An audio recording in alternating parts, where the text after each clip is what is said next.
If you drive through Jeffersonville often, then I'm sure you have noticed the eye-catching art popping up throughout our city. This is all thanks to Don Spyker and the Jeffersonville Public Arts Commission. Spyker discovered after 11 years of teaching at Jeffersonville High School and being on the Public Arts Commission for 2 years that she had a real passion for getting the community involved with art. It was in October of 2014 that she accepted the position of Administrator of Arts, and in December of 2014 she put together a plan to help beautify our city.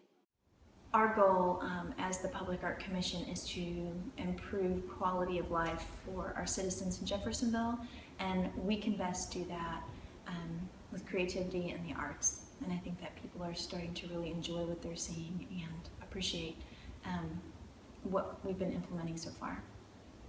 Some examples of the projects for this year. We had such a great response to the utility box paintings from a year and a half ago that we've opened up a round 2 of the utility box paintings. We're definitely doing that again. And we've got some amazing submittals, so I'm very excited to get the artists together and get that going. That'll be happening in June. We're going to have a June weekend paint-off, just like we did this last time. So that's an example of one of the smaller projects.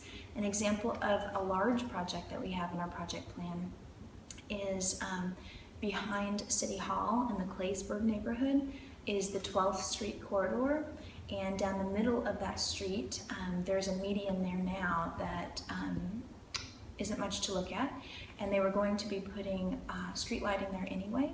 So I was in the right place at the right time to ask if we could transform that street lighting into something sculptural rather than just the normal street light poles.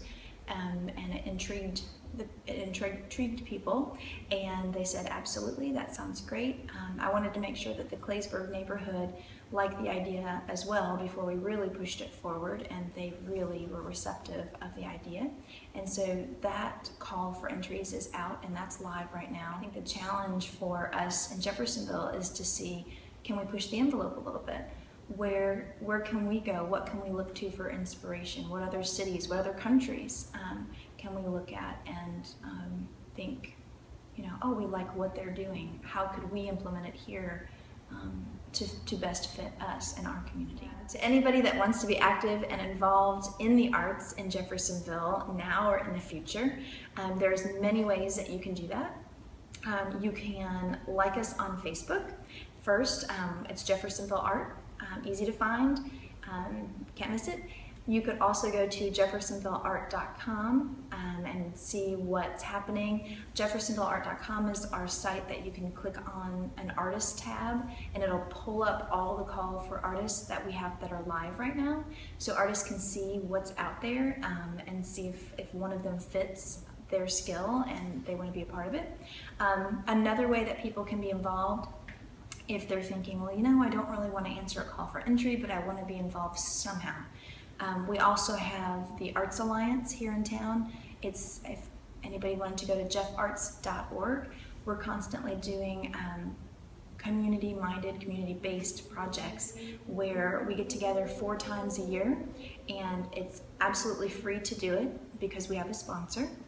And the whole idea, the whole premise is that people get together in one space on a Saturday from 10 to 2, and you come in with a friend and a coffee or just a friend, and you're in the space with us and you create something small, and that small thing gets left behind and put into a large-scale project. There's quite a few examples of the Arts Alliance projects around town.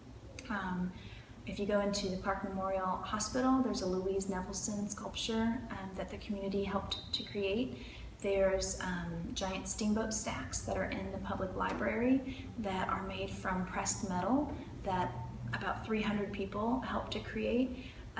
We've had a lot of fun with this, and the upcoming project will be on May 16th from 10 to 2 behind the Vintage Fire Museum. There's an old the old Gray and Wells auto body shop is back there, and we're going to have the activity in that space. We'll be creating a 15-foot tall wind sculpture, and it's free thanks to Taste of Jeff here in our community. They're sponsoring that. So if you'd like to come out, learn how to forge metal, how to rivet metal, and be part of a 15-foot tall wind sculpture, then you are very welcome to come out on May 16th from 10 to 2 at the old Gray Moss building behind the Vintage Fire Museum.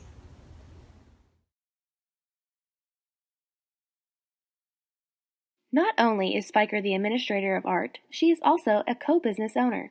Her and her partner Jenny DiBenedetto own Silica Ceramic Studio, an educational art studio where people can come in and paint their own pottery, as well as Gab About Gallery, where they feature 35 different artists and combine both emerging and established. They are both conveniently located across the street from one another on Spring Street in downtown Jeffersonville. Stop in sometime and say hello. They are open Wednesday through Friday, 4:30 to 8:30, Saturday from 12 to 7, and Sunday, 12 to 5.